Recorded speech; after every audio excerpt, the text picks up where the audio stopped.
fait toujours voulu être architecte depuis que je suis petit. Alors je ne sais pas très bien pourquoi c'est quelque chose qui m'attirait. Peut-être que ça vient un peu du côté des parents. Aucun des deux n'est architecte, pas du tout.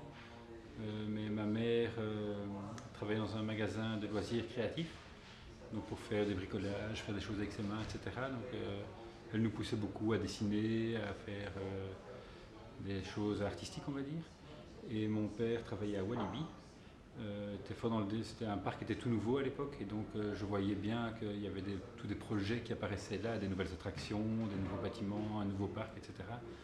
Et donc quelque part, probablement que le fait d'avoir visité des chantiers, d'avoir vu des choses qui se réalisaient, ça a peut-être participé à ce que ça m'intéresse. Et puis alors j'ai en fait un peu quitté cette idée-là pendant les secondaires. Je pensais plutôt faire ingénieur commercial à une époque. En fait, je suis parti de la maison pendant un an après. Et j'étais au Mexique. Et là, j'ai suivi des cours à l'université en architecture par curiosité pour aller voir. Donc, j'étais pas vraiment inscrit, mais j'ai été suivre quelques cours en cachette, on peut dire. Et ça a confirmé que c'était vraiment quelque chose qui m'intéressait très fort. Et donc, en revenant, j'ai commencé mes études d'ingénieur architecte à Louvain-la-Neuve.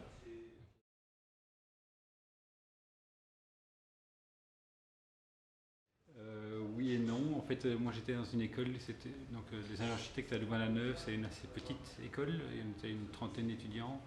Il y a un corps professoral qui est assez soudé, et donc ça fonctionne un petit peu en autonomie comme sur un bateau. Donc on regardait relativement peu ce qui se passait à l'extérieur.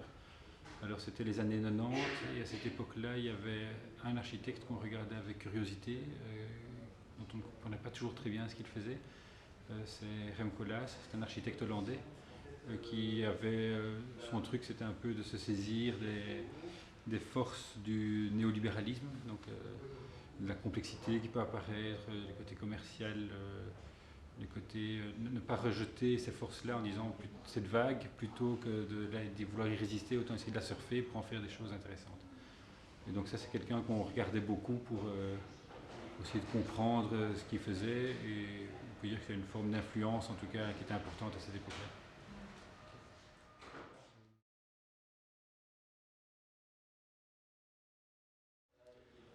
Alors il y a deux choses, tu peux soit étudier l'architecture, soit ingénieur architecte.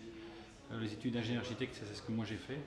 Ce sont des études qui sont accrochées aux facultés de sciences appliquées. Donc on a toute une série de cours, mathématiques, mécanique, physique, électricité, thermodynamique, ce genre de choses-là, en commun avec les ingénieurs, avec la différence que ça dépend un peu des universités, mais que la spécialisation se fait dès la première année. Donc dès la première année, on est ingénieur architecte, tandis que les autres ingénieurs, ils ont un corps commun, et puis ils se spécialisent après en informatique, en mécanique, en génie civil.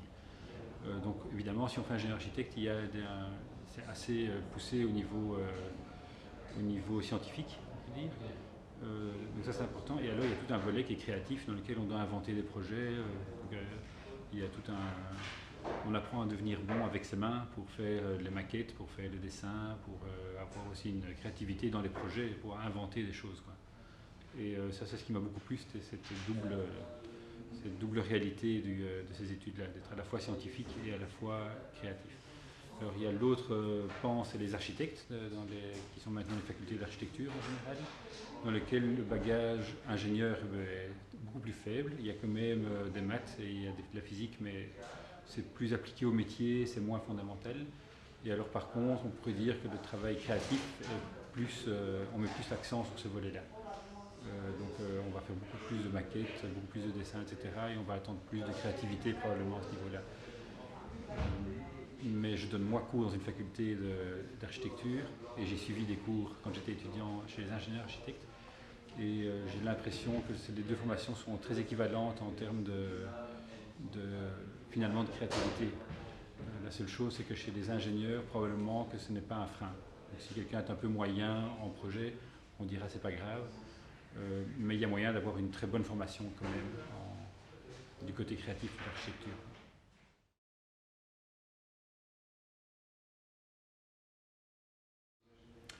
Alors je ne connais pas les statistiques exactes, mais quand j'étudiais en tout cas, on disait que la Belgique était le pays d'Europe où il y avait le plus d'architectes par habitant, et je crois avec l'Italie. Ok. Et donc, oui, il y a beaucoup d'architectes en Belgique. Alors c'est un peu équilibré par le fait qu'en Belgique, le fait de faire appel à un architecte est obligatoire pour construire sa maison, même pour rénover sa maison, etc. Donc ça fait qu'il y a plus de place, on va dire. En France, par exemple, c'est pas le cas. Donc si on construit sa maison, on n'a pas besoin de faire appel à un architecte. Donc il y en a beaucoup moins aussi.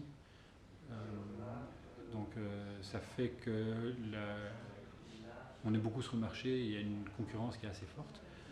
Par contre, les études d'architecture mènent à plein de choses différentes. Donc il y a des gens qui sont architectes dans leur formation, mais qui font des métiers très différents après. Par exemple, on a un ami qui travaille pour Médecins sans frontières, qui participe à du travail logistique pour monter des hôpitaux de campagne, etc. Il y en a d'autres qui travaillent chez les entrepreneurs. Alors les ingénieurs architectes, il y en a qui deviennent aussi ingénieurs en stabilité, donc ils calculent les poutres, les structures, etc. Donc il y a en fait tout un panel de métiers possibles après. Tout le monde n'est pas architecte dans le sens où on dessine des plans de bâtiments et on les construit.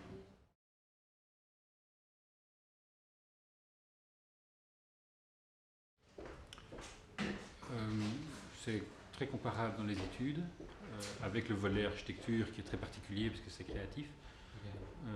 Et dans le métier après, par exemple moi, je suis ingénieur architecte, mais je fais un métier d'architecte. Donc on a le bureau d'architecture ici, est un bureau d'architecture comme n'importe quel bureau d'architecture. On ne fait pas du tout de structure, on ne calcule pas les structures, on fait toujours appel à un bureau d'études spécialisé qui fait ces calculs.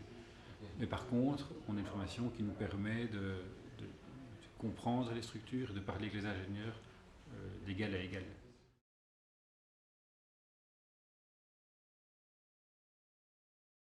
Les lois sont différentes. En fait, en Belgique, on considère que, la loi considère plutôt que le métier d'architecte est un métier, on appelle ça une profession libérale, comme les médecins, comme les avocats, comme les notaires, comme ce genre de métier-là. Et on considère que c'est un service qui doit être protégé parce que tout le monde a droit à être bien défendu dans la construction d'un bâtiment, que ça se passe bien, que ça dure pour longtemps, etc. Et donc, il faut que ce métier soit protégé, que tout le monde ne puisse pas se proposer architecte. Et donc aussi, du coup, c'est obligatoire de faire appel à un architecte pour qu'on ne puisse pas construire n'importe quoi. Donc, ça, c'est un peu l'idée. Mais en France, on ne pense pas comme ça. On dit, voilà, chacun peut construire sa maison, il n'y a pas de problème. Et pour des bâtiments plus importants, alors il faut faire appel à un architecte.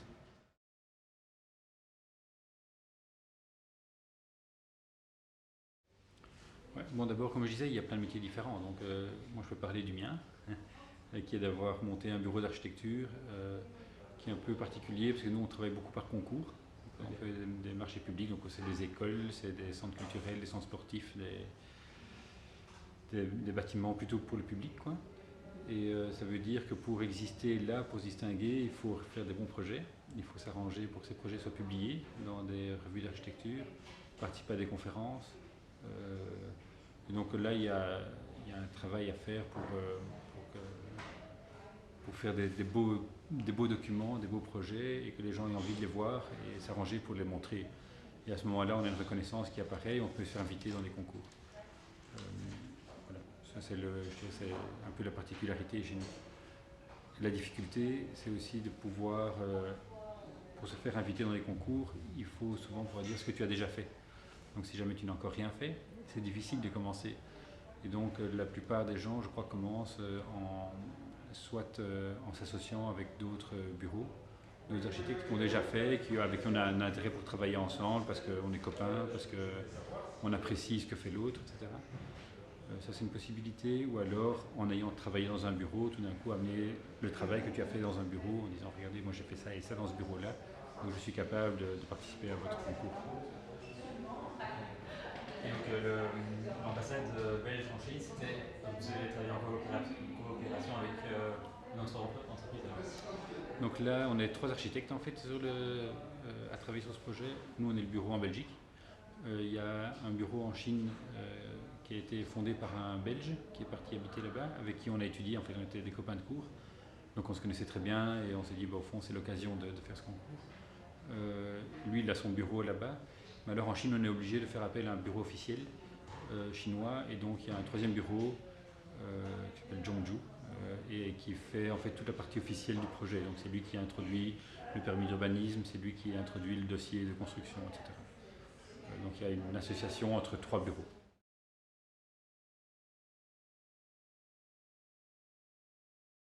C'est vrai que c'est des questions qui sont importantes. Alors en Belgique c'est un peu particulier parce que tout est construit plus ou moins et les espaces vides sont plus très nombreux. Alors en Wallonie un peu plus, mais en Flandre, mais en Wallonie on se dit les espaces vides, il faudrait les conserver vides, c'est leur qualité. Et en Flandre tout est construit en gros. Donc, et à Bruxelles évidemment la question ne se pose même pas. Donc moi je vois dans les projets que nous faisons, il y a énormément de transformation de bâtiments ou de démolition, reconstruction. Et là c'est vrai qu'on se pose la question souvent, on dit est-ce qu'au fond c'est une bonne idée de démolir ce bâtiment? Est-ce qu'on ne ferait pas mieux essayer de le conserver? Comment est-ce qu'on pourrait réutiliser ce bâtiment-là autrement, plutôt que de dire on démolit et on fait quelque chose de nouveau? Parce que le fait d'utiliser des nouveaux matériaux est toujours très polluant, donc ça c'est une question. C'est aussi la question des isolations, est-ce qu'on doit utiliser du béton, qui est un matériau qu'on sait mal recycler par exemple, ou est-ce qu'on doit plutôt utiliser des nouveaux matériaux qui n'existaient pas avant, comme du chanvre par exemple, qui est une plante qu'on peut utiliser pour faire des isolants, pour faire des briques, etc. Donc oui, ça c'est des réflexions qu'on se pose, c'est des réflexions qu'on mène pour l'instant pour essayer de faire en sorte que l'impact sur l'environnement soit le plus faible possible. Alors tu parlais de l'urbanisation des villes, ça c'est un phénomène qu'on voit beaucoup plus dans d'autres pays. En Europe c'est un peu moins le cas, en Europe occidentale, mais en France par exemple les campagnes se vident très fort. Évidemment dans les pays du Sud, là les villes connaissent une croissance qui est terrible. En Belgique c'est un peu moins le cas.